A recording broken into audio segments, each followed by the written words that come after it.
Hello and welcome to Seen and Heard, a podcast about abuse on Heart Over Ego Radio.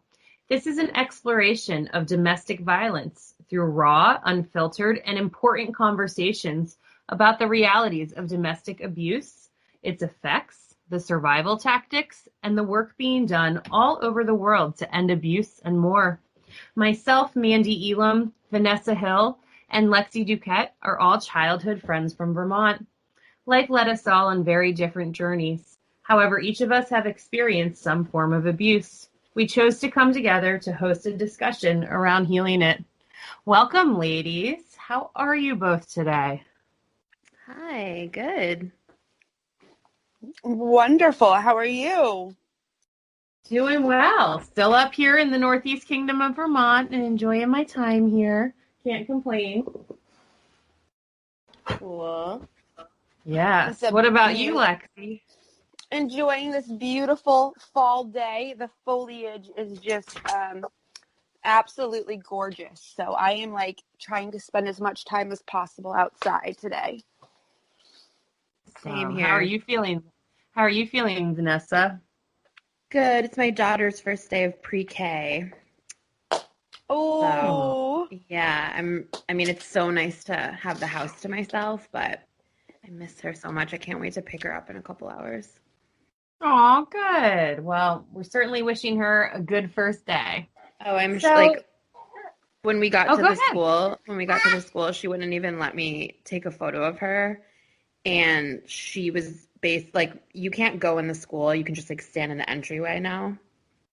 And I thought I was going to get this big hug and kiss. And she was basically see you wouldn't want to be a peace out, loser. She just took off without me. I'm like, bye. Aww. Too cool for school already. Oh, too Seriously. Cool for mom at school. I already embarrassed her. She's only 3. How is that possible? It sounds like my daughter. They gotta meet. Yeah. Goodness. It's so funny because when I don't have kids yet, and when I hear something like that, I think, wow, you probably did such a great job in forming a secure attachment with your child that she feels safe and comfortable and able to go and explore the world because she knows that you'll always have her back. I have been told that by a social worker. That's what I see in here when you told me that story. So I'm sure it's not easy, but also great job, Mom. Good job, Mama. Thanks.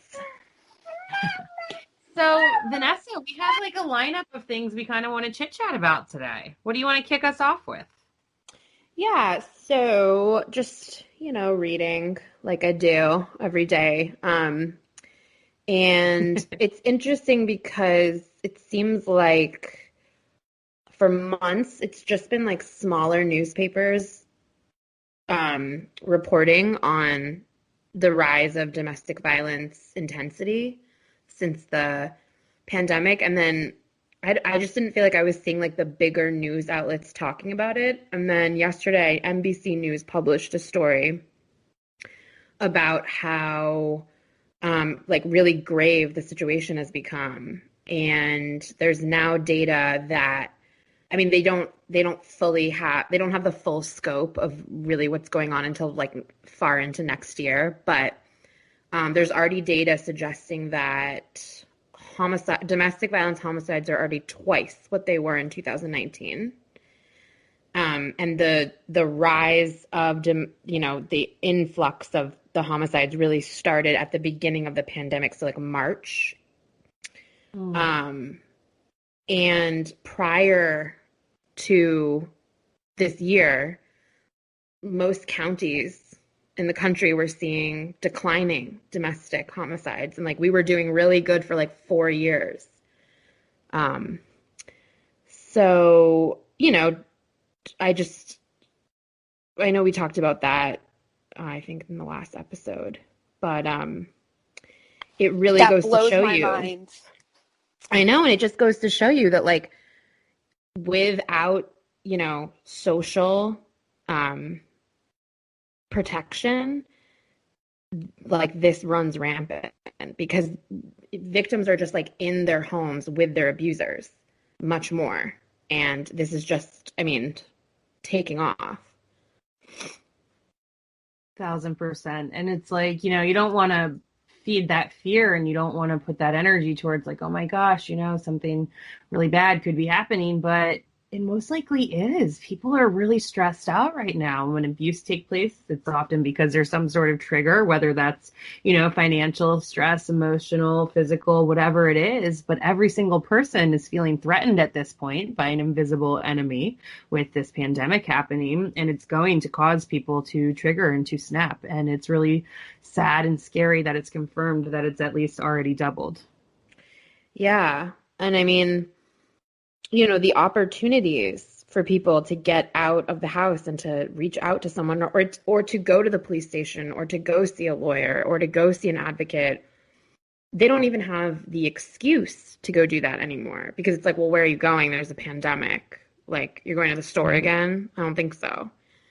So it's that kind of and so many support and groups it's just aren't true even that running. like, yeah, Lexi, I was gonna say, like, like the support groups, there's not even like so many like legal issues being handled virtually right now. So you don't even have that like layer of protection when you go somewhere and see people in person.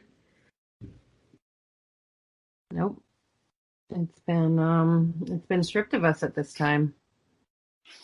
It's so scary to think of that too, because that was a big thing, was being able, for me to get out and have that opportunity to try and reach out for help. You look for that. And when you're just isolated with your abuser, my heart goes out to anybody in that situation during this. Yeah. So the writer of this article interviewed domestic violence lawyers and advocates in 8 major U.S. cities, and all of them indicated that the severity of the violence and just like the details of the murders that they've been dealing with all year were so much more brutal than they normally see. Not to say that like brutal murders didn't happen before this, obviously, but these people that were interviewed were just talking about how it's been alarming, like the reports that they're getting. I'm not surprised. Just like we talked about, I think on our first episode, I had a neighbor up the street and she got murdered with a hammer in domestic violence. I know. Like, really violent. Like killing someone with a hammer. No. It's just, it's sad, but it shows, at least the statistics show this energy that's being pent up, and if it's going to be, now's a time where things are going to end up getting more brutal because all of those other outlets exist. Say an abuser usually let some steam out when they went to work or, took a drive or something. That's why this is all correlating the way that it is. And it's terrible. I know. I remember. Oh, sorry, Lex, go for it. No, I was going to say, if the authorities, and if they're surprised and they're being astounded, it's bad. Because it's bad enough to begin with. And, think about how traumatizing it is just for everybody involved. Those that know that it's going on and feel like there's nothing they can do. Those that want out. Those that are trying to help others, and all these silly loopholes that exist. We were talking about that. Like, you can want help, but like sometimes you got to plan it out right, because there's so many ways that you're not protected too. So it's just lots of layers, like an onion. This advocate in this article was also saying how, I thought this was interesting. She was quoted as saying the very measures that we are taking as a country to protect ourselves from COVID are like the same measures that are getting people killed in domestic violence situations. Absolutely. It's really sad. And it's just, I was thinking about, there was a story I watched recently on Facebook, I think via Dr. Phil, and his wife Robin is really involved with a organization called When Georgia Smiled, and it's all about helping with domestic violence prevention and victim advocacy and helping victims. But they created an app that's a news app. So when you open it up, it looks like news. And then there's a section that you can hit on it, like recent stories or something kind of like that. And then that's when you hit that part, you get connected to outside help or sources. So I feel like that's so beautiful and so wonderful. Yeah, but then I also, amazing. It really is. But then I also think, just like you guys were talking about the people whose abusers do take their phones or do monitor what they're doing, and they don't have any other way to get outside right now, even through, their own device. I know. And it's like at that point, you just probably have to leave the house when your abuser's like in the bathroom. Like, I don't even know. How would you even, if you can't use your phone or your computer and you're not leaving your house and your abuser's not leaving your house, like, what do you do? That was my situation. I knew I had to leave the house by a certain time or trying to be at the airport. And all I could think about is, how am I going to do this? What is my excuse? How am I going to get him to let me go or make a run for it? I was just looking I was pre-planning leading up to it, like, how do I make this happen? I was so scared. And I remember a couple times him going to the bathroom and I was like, oh, I can shower, trying to prolong his bathroom visit and being like, it's grab and go. This is it. Yeah. I still remember, like, I lived in the same apartment for a while after I got my ex out of there. And the smell of the hallway in like certain weather would trigger me to a place where like I would almost puke from anxiety, because I remembered what the hallway smelled like when I would be like fleeing from him.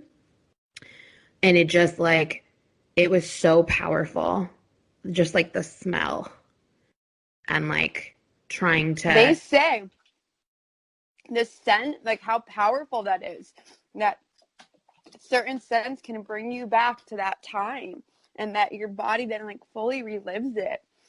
I don't know the fact on it. I should actually find it and share it, because it's one of the reasons why we gotta heal, Well, and your body must hold on to like the senses you felt in your most terrified states, like when you're fleeing a dangerous situation.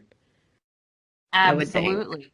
Your body holds on to traumatic memories, traumas, dramas, hardships at a cellular level. It gets stored deep within our muscle bellies. And often when we aren't able to process things, when we are in active trauma, or say you had trauma, but then you got to go home to an abuser or a really stressful situation, and at that time in your life you weren't able to heal it, it will come up later for healing. I work with several clients right now who are having flashbacks of things and going through stuff that they're like, man, I thought this was over. I can't believe this is coming up, or why? And it's often because they're finally in a safe space. They're finally in a place safe enough for their body to relax and say, okay, it's okay to release this, trauma and drama that got stored. When we pump out all that adrenaline and cortisol, when we're in that fight or flight response, and if we don't have a way where we pair an emotional release as well as a physical release, then it often gets stored as stagnant energy or in our energetic field, in our biomagnetic field. So a lot of different things can trigger that, and scent and sense of smell is absolutely one of those things that can take us right back. Yeah, I definitely, if I smell like Irish Spring soap, because that's what my ex used to use, it makes me want to die. It makes me so sick to my stomach. I'm like, I can't even explain it. It's not even like, it's definitely anxiety, but it's like, it revolts me. The smell, like the smell of someone on their skin. Can't do it. Oh, I know what you're talking about all so well. Yeah. Isn't it crazy? There's certain things that I once loved, they're ruins, and I'm like, I never feel the same. Yeah. Well, getting back to the whole issue of like not being able to like things aren't normal and you're not, going to a courthouse necessarily. And like with me, I was like surrounded by lawyers and advocates who were like shielding me from him. I don't know, like, what I would have done if I had to handle all that through Zoom. And I know a lot of women are dealing with that right now. A lot. Yeah, but I mean, I think it varies by county and state. There are some in-person proceedings, but I know a lot of, well, this was another thing too. A lot of, like all over the country,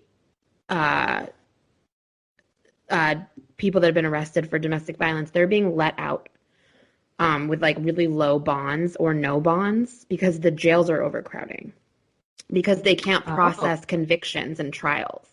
So how fucking terrifying is that? That's the scariest thing I've heard. And you know what? I was wondering because we got a couple alerts for registered sex offenders moving into the area or getting released and stuff. And I was like, it feels like it's been coming more than normal. These alerts, you know, the warnings.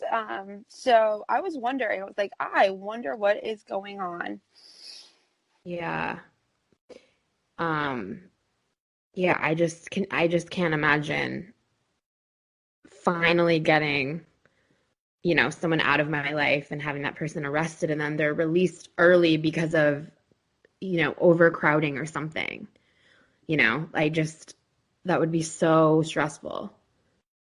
It's so stressful and it's so sad. And, you know, it just makes me think about how fucked up our system is in the first place. And, you know, I am for independence and I like the way, you know, states have an opportunity to choose a lot of things for themselves. But I think there's certain things that should be federally, I guess, unified in a lot of ways. And one of those things I think should be how we treat domestic violence and the victims of that. Because depending on the state you're in or the city you're in depends on how much resource you have. And this is not something you're protected or held because you're part of this country. This depends on where you live in the community that you're at that time. And that's a scary thing because our system, as we're learning, you know, every day more and more with the sex trafficking cases that are coming out and the things that have happened there, that, you know, certain judges or cities or places will write it in so that, you know, offenses are very minimal so that, you know, everybody can get away with what they want to get away with at times. And that makes me sick to my stomach and I don't understand it. And I don't understand. Yeah. That's scary. Ages to get married in certain places and, you know, all that stuff. Yeah. Oh, did you know that this is so random? Speaking on that. Go for it. Did you know the age of consent in France is 15? I believe it, yes. I didn't know that in France, but I've known that in a lot of countries. And I think there's like one or two states that it's like even 14 in our country. Really? I'm gonna Google it. I was reading an article last night that was like 20 celebrity couples where the man is actually a total pedophile. And it was like all the women were under 18 when they started dating them, like most of them. Who was on that list? What one stuck out to you? Oh my God. California and Mississippi do not have minimum ages. That's right, because they just re-signed that. And like all these people, because I follow all the different politics and stuff, and all the groups that are, you know, the more conservative conspiracy kind of groups keep sharing all this stuff, being like, F California, they just got rid of minimum age for minors so that they can get away with this and all this stuff. And it's been very hush-hush, but that's been a recent thing that they just did during COVID. How do you, as like remember when you were 14, how would That's where Hollywood is. Yeah. How would you like consent at 14 to being in a relationship with someone in their 20s or 30s? Like emotionally. It's not possible. It's not possible unless you're conditioned. Too like young. There's that one show on what's it called? On TLC, My Big Fat Gypsy Wedding or something. Oh my God, that's my favorite show. Right? So those kids are conditioned to be like, I need to grow up and get married, and I'm going to be old if I don't get married by the time I'm 18 or some shit. But they're not ready. It's like you cannot make that decision when you're that young. You're so stupid and like immature. Like, no offense to. I'm 34 and I can't even imagine. I haven't even been married yet. And I'm just Nope. like, I can't even imagine. I got to give a shout out, though, to TLC because they started that show with the gypsies where that dressmaker is giving the gypsy girls a chance to get a career and get an education in something to break the chain. And I think that's incredible. That's cool. Oh, what's That her is name? really cool. It's like it's like Robbie Shelley, the dressmaker. Something like I that, love but that I show. I see her face in her dresses as you're speaking. Yeah, sorry, I took us on like just way far away from what we were originally talking about. We can rabbit hole wherever we want, but it's I know. true. Because not really. I brought up the fact that I was mad that in certain states you can be really young. And so I think that's where that all went off. That should be universal across the board, age-wise, because I feel like that's a form of abuse. Agreed. For sure. Like, remember that actor from Lost, like Doug Hutchinson, I think was his name, and he married that chick, Courtney Stodden, who was like 14 or 15, and he was like 50. Do you remember that whole scandal? And they were like all over the news, and they've been on reality shows. I think vaguely. I think I'm vaguely remembering it. He was in The Green Mile. He was like one of the prison guards. I never saw that movie, but I just know that he was in it. But Okay. she recently, I listened to a podcast with her recently where she was like, I was a virgin before he like pressured me to have sex with him on our wedding night. I really like was way too young. My parents did not have my back. I was so freaked out and scared of him. I never should have married him. Like, I didn't want to, but I was like a young kid and I thought that like, you know, he was paying me attention and like giving me love, and I was like lacking that in my life. So he just like preyed on her. Ugh. Yeah. That's sad. Well, like Woody Harrelson married his adopted daughter, right? Oh yeah, Soon Yi. Well, he's like Any picture of him and that girl together makes me uncomfortable. I feel like her face just screams, "Help me." I look at her and it makes me cry. It's so messed up that they got together. It's really uncomfortable, and I don't understand why there isn't a bigger deal made out of it in Hollywood. I know that there's zero facts around anything I'm going to bring up right now, but I get that same feeling when I look at the Olsen twins and their older husbands or ex-husbands. Well, now? only Yes, I know. Like, okay. Or Mary Kate is the one. Well, she was like in her late 20s when she married him. She was? Yeah. Were they together for a long time before that? They're like 33 years old. I think they're a year younger than me, and I think they were married like 5 years ago. Okay. I thought it was like when they were like I thought she was like in like 20 when they were like 19 when they got together or something, which is still of consent. She was with other people Now, yeah. She's the one who got the divorce during COVID and had the incident where he chased her through the halls or something like that, right? I think so. That's what I was thinking of. There was something like abuse related to it. Yeah, I didn't hear that. He moved in his ex-wife and family for COVID and kicked her out. Yeah, I knew that she had been kicked out and she was trying to secure her belongings because they were at that point in their relationship where there was no communication that was positive or friendly, I guess. But either way, it just made me wonder. It's like, they're gorgeous and amazing and beautiful and all these things, but like they're also childhood actors, and then you just see things and you wonder, like, of all the people Mary Kate Olsen could marry, why is she marrying this person? And there's love and all the things can happen, but it just makes me be like curious. That's all. The whole thing. Yeah, I mean, they for sure grew up really quickly. I've heard that they're incredibly mature for their age. You know, even being in their 30s, they run like multi-million-dollar companies. And he was like the brother of the president of France, and I'm sure he was like an interesting guy. You know, I feel like they probably had like a stuff in common, ran in similar circles, and then the bottom fell out of their relationship. But why do any women marry older men, like that much older? Well, that's kind of, I think, what I'm trying to, not trying to get at, or just like thinking about in general is like, just like we were talking about the 14-year-olds getting, thinking they know that it's okay for them to get married at that time or something, when really like you're not mature enough to make that decision at that time. No, definitely not. So, and then when we were talking about, just the different things, I always just kind of wondered what that was about. And then recently, her name came up in the news because I think it was like an emergency divorce she needed or whatever. With Lexi filled us in on that.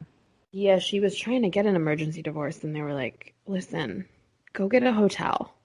You have $1 billion. You're gonna be all right." Seriously, when you're a regular Joe and you have your joint accounts trying to get out of a relationship and they have control, she definitely has enough businesses to have her own money. So many people aren't that fortunate, and they literally leave with the clothing that's on their back, and that's it. Yeah. She was not in the same situation, but who knows? I mean, he could have. I think that's something shitty could have gone down. I mean, who really knows? Like maybe she was terrified of him, and he was like keeping her from her belongings that are sentimental to her and mean something to her. And also, keeping anyone from their belongings is fucked up and abusive. Absolutely.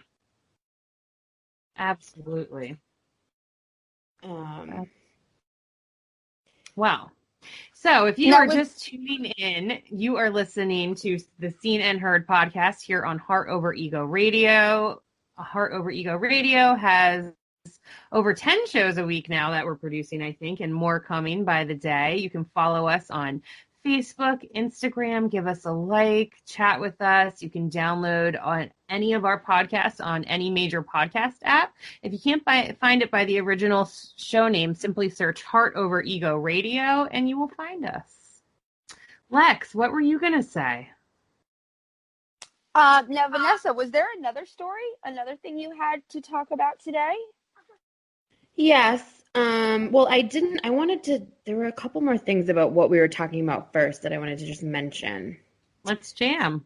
But yes, there is something else. In this same article, the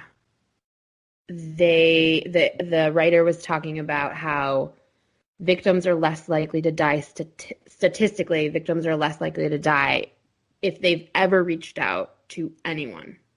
Not family and friends, like an advocate, police, the courts.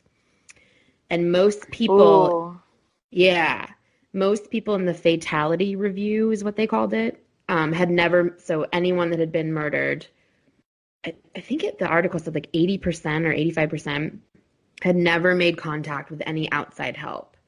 And this was coming from the Domestic Violence Prosecution Unit in Tarrant County, Texas, which is like where Fort Worth and Arlington, Texas are. So it's a big area. That's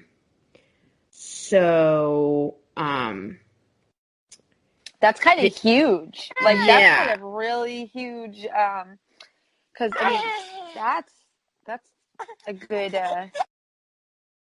fact. Well, it's so this particular county had a task force before COVID. They have kind of dispersed because of the demands of, how we're all living now. But they had a task force comprised of police, advocates, and attorneys that would analyze every single domestic violence case in the county. And they would look for lethality indicators, and they would stay on top of higher risk cases. And I was like, I would love to sit in on one of those meetings. Like, can you imagine? How interesting would that be? To like really go kind of behind the scenes of how it works. I think it would be fascinating. I would love that too.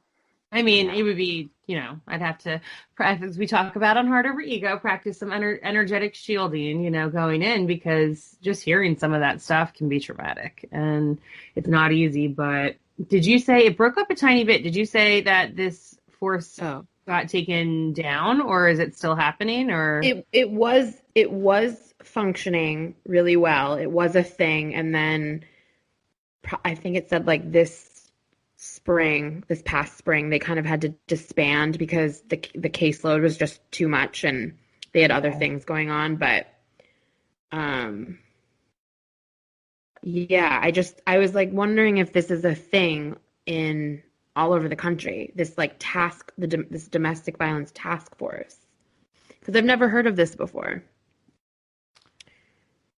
I haven't either. And I can remember when I did some social work stuff in Denver, asking a cop one time, because I forgot all about this. I'm kind of having like a flashback of it, but sad story. So just, everybody put your shields up, take your breaths. But there was one client who, what I did in my job was I was a case manager for people who were formerly homeless but lived in this supportive housing unit.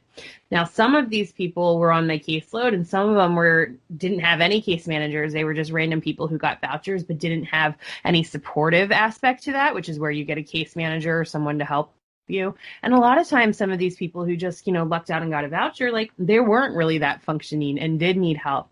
And there was a girl who was basically the same age as me. I think she was like 1 year older than me.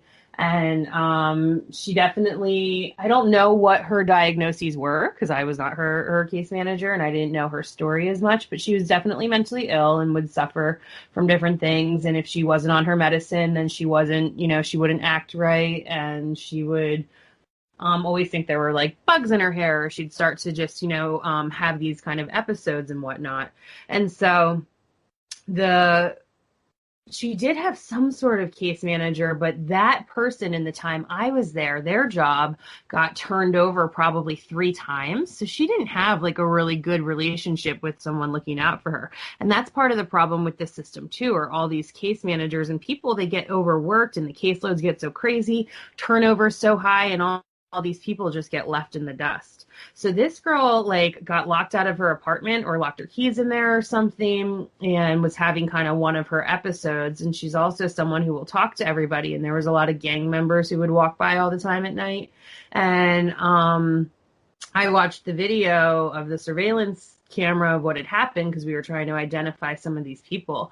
And they followed her into like the hallway of the apartment building, and they raped her really badly, and it was terrible. And they left, and we couldn't figure out like who it was. But I remember there were no supportive services for this woman except for us. We went and checked on her the next day, because one of my clients, who also I'm smiling just remembering him. He was really sweet. He like had this chihuahua he loved, but something was wrong. And he came to my office the next morning to be like, this happened. And that's when we looked it all up. And so that's the only reason, because he helped her. And then we did see on the camera that he helped her to like get into her apartment and stuff.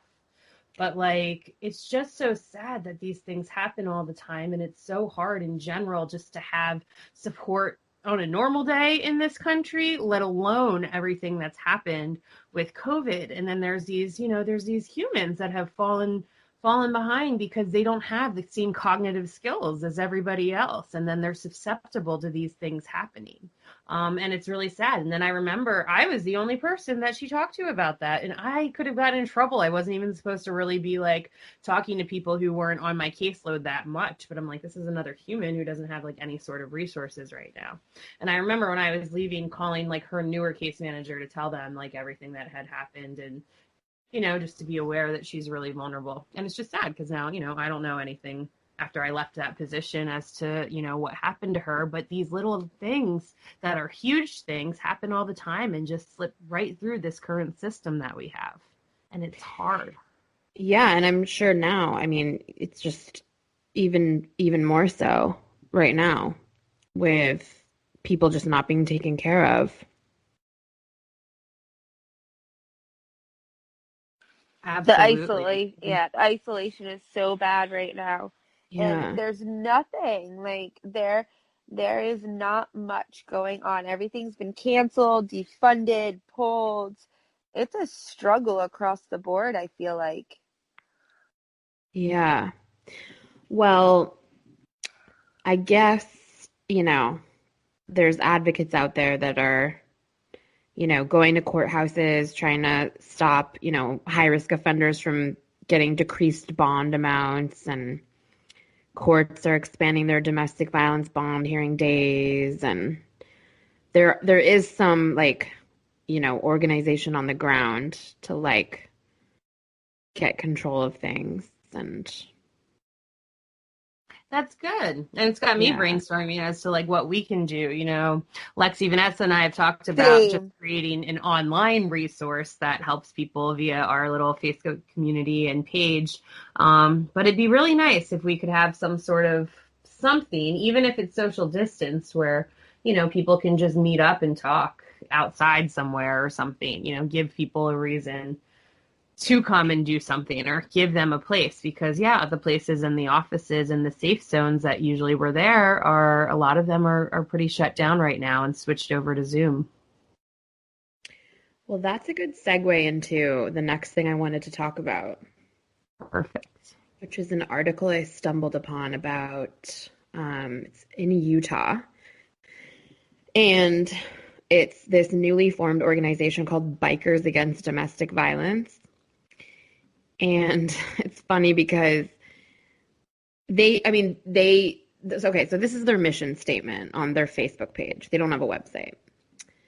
Okay, it's the mission of BADV is to save the lives and livelihood of domestic violence victims by helping them get out with the help of volunteers within our organization. We stand ready to offer a ride and or place to go in emergency situations. We further assist them and their families in finding the resources within our community to guide them along the way to building a better life. We are ready and willing to stand with those who are tired of standing by themselves. So, I want to be a part of something like that. I know. And I was reading this article and I'm like, oh my God, did they show up on your fucking lawn and bust through the door and they're like, they're like your hero? Do they rescue you? Well, I've watched some of the kid ones because there's the Bikers for Kids and they're awesome. I mean, they'll hold their hand into court and everything. Yes. Oh my God, that's what it said. That's what I just read online. One of them was commenting and they were saying we don't go to court like the other organization, that they actually go with the kids and they're like, I'm here, buddy. Don't worry. Well, it sounds like they're maybe doing this from a volunteer space or something. So there's things that they can get around and do just because they're showing up, as long as they have the victim's consent. So one of them I think it was the organizer of it, was being interviewed, and he said, sometimes you don't want to call a friend or a family member because you're so humiliated and ashamed, and you're not out of that shame zone yet. So if you can call an organization or a stranger who doesn't know you, isn't going to judge you, and isn't going to show up and be like, I fucking told you to leave him. What the isn't going to give you that kind of level of added stress. They're just going to show up and be like, okay, let's go. Get your stuff. I wish I had that. I wish I had that. Yeah. That was me. I didn't want to call a family member. Man, if they would have had something like that. I know. And the only time I ever called was the police came and they were kind of the same. But I totally get what they are saying with this. Some people don't have understanding friends and family that they can call to be like, totally. Come get me, when they really need to get out, especially if they have kids. And guilt and shame keep us very bound, and that energy and those thoughts and those feelings keep us from taking action, sometimes even from protecting ourselves. Yeah. And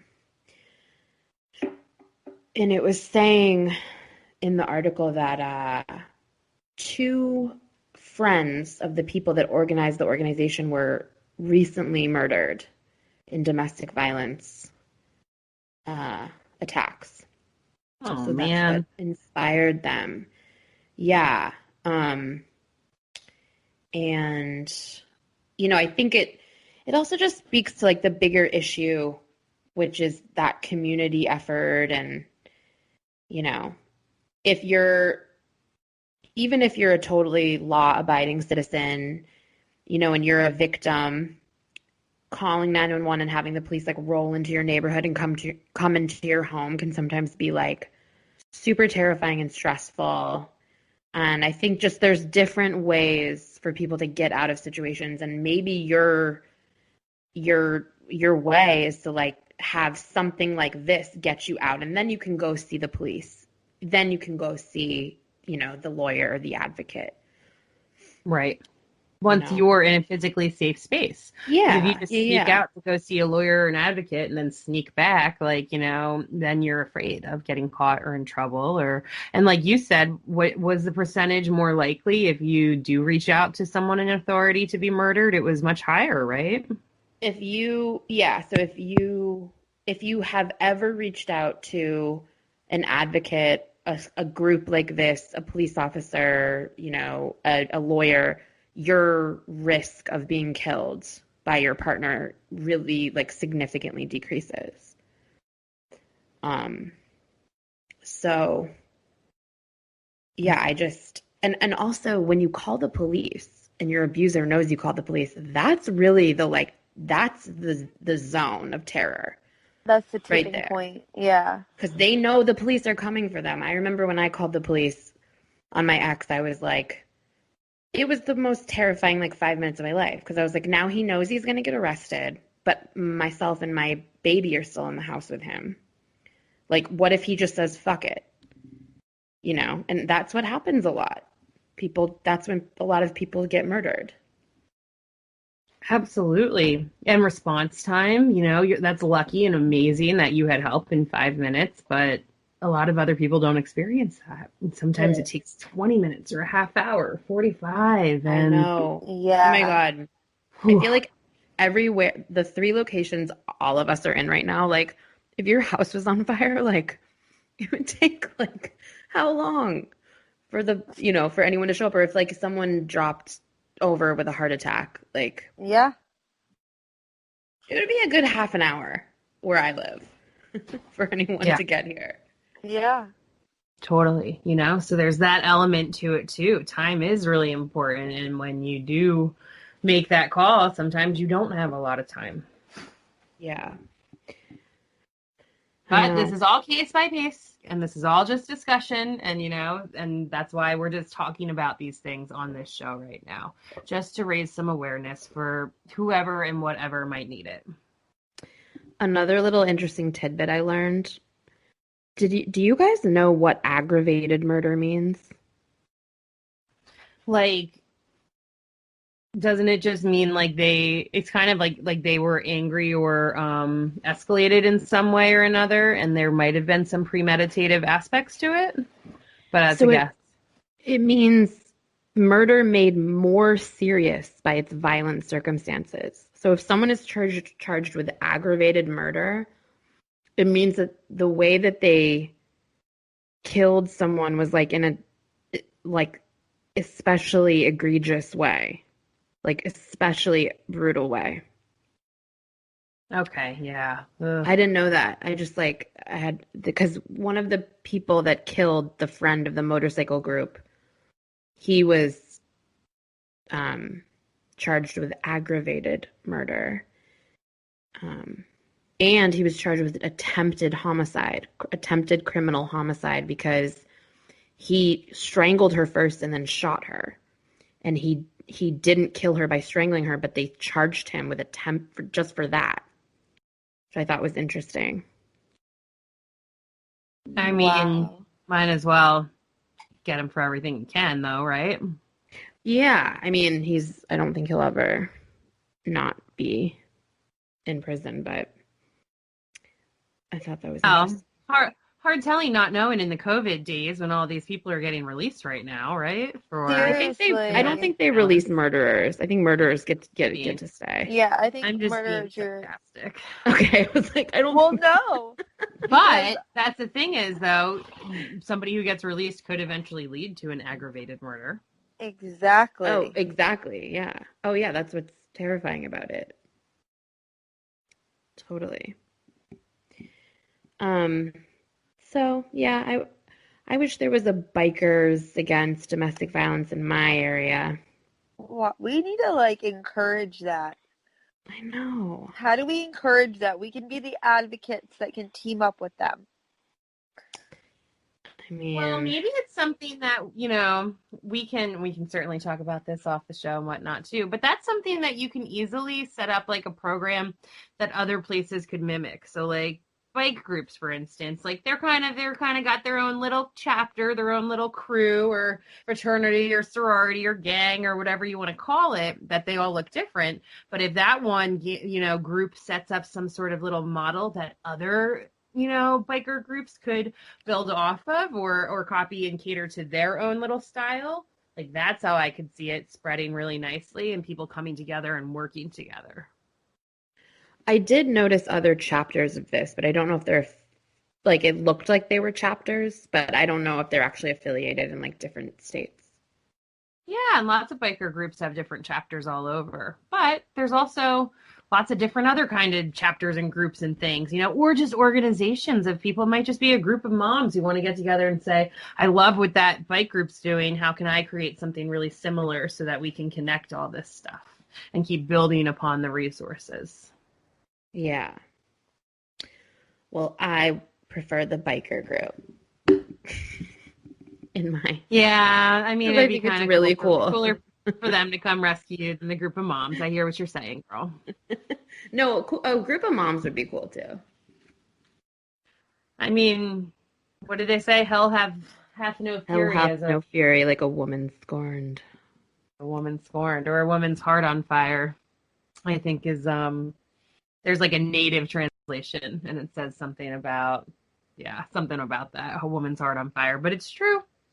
It's true because that intuitive, and that's, you know, a big part of this whole podcast and abuse discussion is just how incredibly powerful our intuition really is. We were talking about that last week with the case with Shanann and Chris Watts and how her friend who trusted her intuition, you know, and was able to get research going right away, because had she not called, like it could have lasted a lot longer than it did. Oh, she was on it. She was like, fuck this. This chick calls me 7 times a day. She would never miss her doctor's appointment. She would never not check in with me while she's having her coffee. No.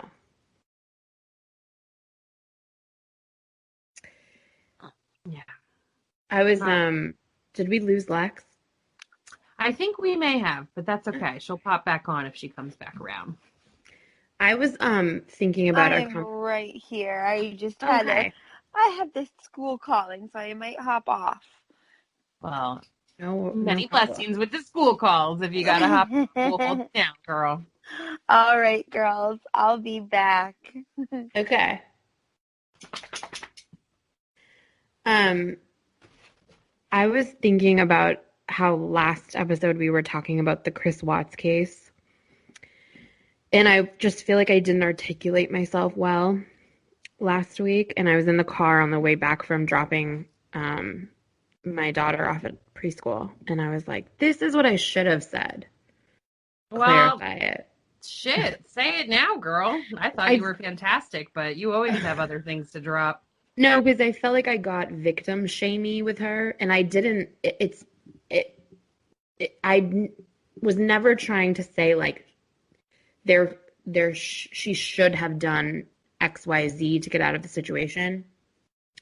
I was more coming from the place like feeling so horrible for her and her kids, coming from that protective place. Like if any friend of mine was pregnant with their 3rd child had found out that their husband was cheating, and then also felt like their husband was like pulling away from them and being kind of a dick and like being aggressive, I was coming from the place like, I wish you would have just left him in like a really just like clean way instead of like sticking around a little bit to fix it, because if that's what she did, because it kind of, I mean, I know they had that fight, I guess, where she was like, you're never going to see your kids. Like, but I was just coming from a place of being like a fellow woman who's dealt with that. And if she had been a friend of mine, being like, I just wish, as soon as you found out he was cheating, because didn't she find out he was cheating like a month before she was killed? I don't know if she officially knew or not, but she definitely suspected it and like was Well, following the credit cards. And yeah. I So, also, oh yeah, go ahead. no, just like this, even the suspicion, it's like, I think she kind of knew and she didn't confront him about it. Mm, Like, part of that intuition. She knew. She knew. She told all of her friends something was off. So right. Like, she knew within her own intuition that part she knew. so like if you're with someone who is cheating on you when you're pregnant and you have two little kids already, just like leave, like don't stay in that relationship, because he is not concerned about you, he's not thinking about you, and he does not care about you in the way that he should. So that was what I was trying to get across. But Well, I'm glad you brought it back up and laid it out on the altar here, because I thought that's what you were trying to say last week. And okay, maybe good. maybe we will cross the borders a little bit, here and every now and then go into something someone else might label as victim shaming. But I think it's more thinking about hindsight is 2020. None of us know what we're going to do when things happen. How many times do people do something every single day and then go back, just like you explained so lovely right now, Vanessa, go back and think, oh, I should have done it this way, or I could have done it better.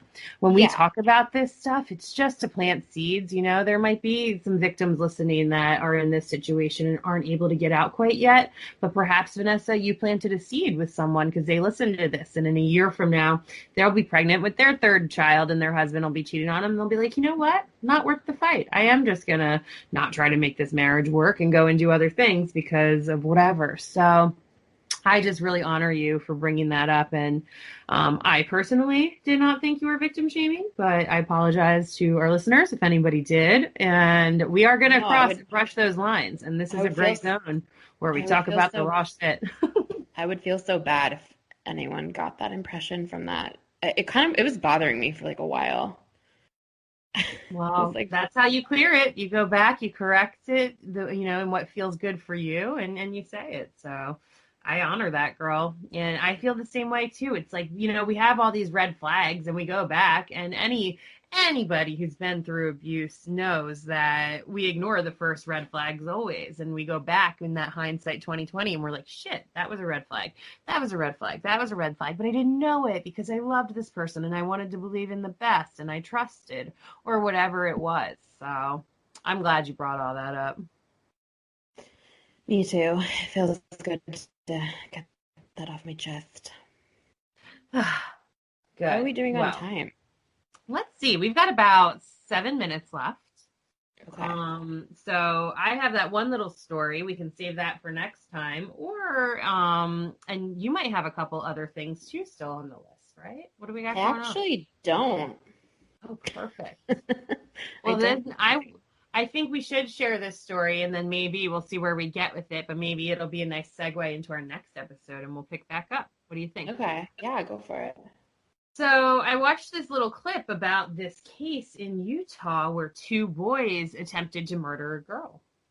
And I was like, oh my God, what's going on? And I'm talking like 13-year-old. I think she was like 12 or 13. And so apparently these kids all went to school together, and this girl was Snapchatting these guys on social media. And I guess like she annoyed them. And so he literally said, like, I don't want to deal with Snapchatting with this girl anymore. And so these two boys decided that they were just going to murder her. And they originally said they were going to like slit her throat with a knife. But they ended up shooting her. So they convinced her. So I don't know what this little girl was up to. She's like a equestrian horse rider and had all these horses and stuff. And like they said, she did well in school, but it was a very brief article. But she was meeting them to buy a knife. So she met up with them in her neighborhood, like next to this canal or something. And they talked for a little while, her and these two boys. And then the girl's mom texted her and said, I need you to come home or something. And so the girl texted, okay, no problem. And so she said, I got to go to the boys. And she turned around and walked away. And they instead of slitting her throat, they shot her in the back of the head. They brought like a gun just in case. And then after they thought she was dead, they took her backpack and took her money and her iPhone and her phone. And she had like $55 or something. And then just left. And so the whole community rallied together, and went out searching and looking for this girl. And so I guess she was like family friends had found her much later, and she was still alive. She was barely alive, not communicative, but still alive. And she has recovered. She still has the bullet in her head even.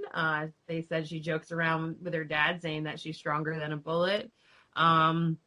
So that part's beautiful and amazing. But these boys, when it came down to it, the judge said he's never seen anything like it in his career, because they said the only motive was we were just sick of her. We just were annoyed by her, and we didn't want her basically in our reality anymore. And when I shared this story with Vanessa, what did you say it was like? It just, to me, it seemed like, because they weren't in the same class. Weren't they 2 years older than her? I think maybe. They were in the same school, though. They were in the same school, but they weren't in the same class. So they only really knew her on Snapchat. So even though she lived in their community, so she was like an avatar. She was like a fake, she was like a digital person. So it's like she didn't really have a real human identity to them. And this, occurs with, the boys maybe being sociopaths. I mean, I don't know if they're diagnosed with anything. Yeah. So those two things converging created this situation where they were like, oh, we could just kill her because we feel like it. And this is a concern I have for society, and I have for a long time, with the way we design video games and violence in the media and sex and rape being glorified all the time, and people just constantly being desensitized. It makes me really scared. Now we've just got these kids who the only motive is, I was annoyed with her Snapchatting me. I didn't want to deal with her anymore. And just like Vanessa so beautifully put, I didn't want to deal with her avatar or the concept of her anymore. So I'll just go and shoot her and not think anything of it and take her stuff. And they really didn't. And they're not they weren't really that regretful or anything. And then there was one of the boys' lawyers was saying, oh, they're doing really well in in the facility now, and it'd be a shame to not keep the progress going, because they did get tried as adults because their motive was just so. He was listen, they're taking cooking classes. They're doing really great. Something like that. Yeah. Why is that important? So they can be murderous chefs one day? Who cares? Exactly. So it just, I think we're going to get to in another episode here in the near future about the desensitization of our culture and what that has done, is doing, and is going to continue to produce in some of these younger beings who just think that's normal and okay. So, and that was their only reason and their only excuse. So sad. I mean, people do kill people just because they're psychopaths, but it's this seemed to, it was just a weird, when you sent me the video, I was like, I don't understand this at all. I don't get this. What? She was annoying them on Snapchat? What? Yeah.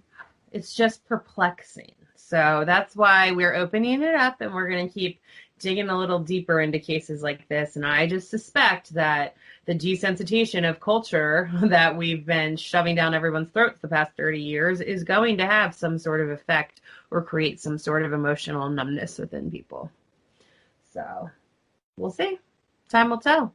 But that wraps up episode number 3 of Seen and Heard, a podcast about abuse. Thank you for joining myself, Vanessa, and Lexi on this discussion. Please like our Facebook page. You can follow us on Instagram now as well.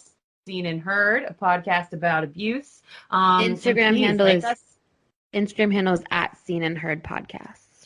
At Seen and Heard Podcast on Instagram. And please like us, follow us, and subscribe to us on all major podcast apps on Heart Over Ego Radio. Thank you. Thank you, Mandee. I hope everybody has a beautiful day. We'll catch you on the next episode. Bye-bye. Bye.